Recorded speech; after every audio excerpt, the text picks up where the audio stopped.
એક ગુરુકુળમાં 3 શિષ્યો રહેતા હોય છે. એમાં એક શિષ્ય હોય છે એને ગુરુજી બહુ જ કામ આપતા હોય છે, બીજા શિષ્યને એનાથી ઓછું આપતા હોય છે, અને ત્રીજા શિષ્યને તો સૌથી ઓછું કામ આપતા હોય.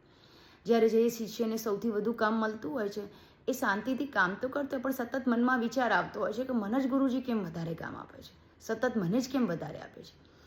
પણ ગુરુજી પ્રત્યેના માનના કારણે એ કંઈ બોલતો નથી. પછી એક વખત એનાથી રહેવાય નહીં એટલે એને ગુરુજીને પૂછી લીધું, ગુરુજી તમે કેમ બધાથી સૌથી વધુ કામ મને આપો છો? તો ગુરુજીએ કીધું, જ્યારે વરસાદ આવશે ત્યારે હું તારી વાતનો જવાબ આપીશ. તો થોડા સમયમાં જ વરસાદ આવી ગયો. વરસાદ આવેલો પેલું શિષ્ય દોડતો દોડતો ગુરુજી જોડે પહોંચી ગયો અને એને પૂછ્યું, ગુરુજી મેં તમને પૂછ્યું હતું ને કે તમે મને સૌથી વધુ કામ કેમ આપો છો? ગુરુજી કીધું, 1 મિનિટ સાંભળ. ગુરુજી અંદર ગયા, એક ડોલ લાયા, એક ગ્લાસ લાયા, એક ચમચી લાયા, 3 શિષ્યોને બોલાયા અને કહ્યું કે તમારે 3એ તમારી મરજીથી ગમે તે એક વસ્તુ પસંદ કરવાની છે. ગુરુજીએ સૌથી પહેલાં જે સૌથી ઓછું કામ આપતા હતા કામચોર શિષ્ય હતો એને કીધું કે તું લઈ લે. તો એને ચમચી લીધી. બીજા નંબરના શિષ્યને કીધું તેને ગ્લાસ લીધો. ત્રીજા નંબરના કીધું એને ડોલ લીધી. ત્યારે ગુરુજીએ કીધું, હવે આ 3એમાં તમે વરસાદનું પાણી ભરીને આવો. તો ગયા તો સ્વાભાવિક છે કે ચમચીમાં જલ્દી પાણી ભરાઈ જાય, ગ્લાસમાં એનાથી પછી ભરાય અને ડોલમાં સૌથી વધુ વાર થાય.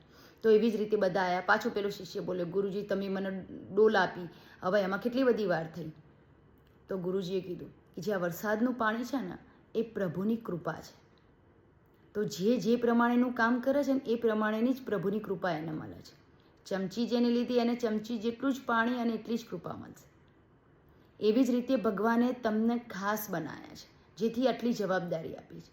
જ્યારે પરિસ્થિતિ કઠિન આવે, સમય આમ બહુ જ કઠિન ચાલતો હોય ત્યારે સમજી જવાની પ્રભુ કૃપા છે અને પ્રભુએ તમને તમારા મજબૂત ખભા ઉપર એ જવાબદારી આપી છે. ત્યારે પ્રભુને હંમેશા પ્રાર્થના કરવાના, હે મહાદેવ મને આપજો કે એ આપજો નહીં, પણ પ્રભુ તમારા દ્વારા આપવામાં આવેલા દુઃખને હું સહન કરી શકું, અને જો મને ભોગવવાનું હોય સુખ તો મને તન મન ધન આપે એવી રીતે કે જે હું સુખ ભોગવી શકું, અને જો ના હોય દુઃખ ભોગવવાનું હોય તો મને એવી શક્તિ આપ, મારા ખભા મારું મન એવું મજબૂત કર કે તમારા દ્વારા આપેલા દુઃખને હું ભોગવી શકું, સહન કરી શકું.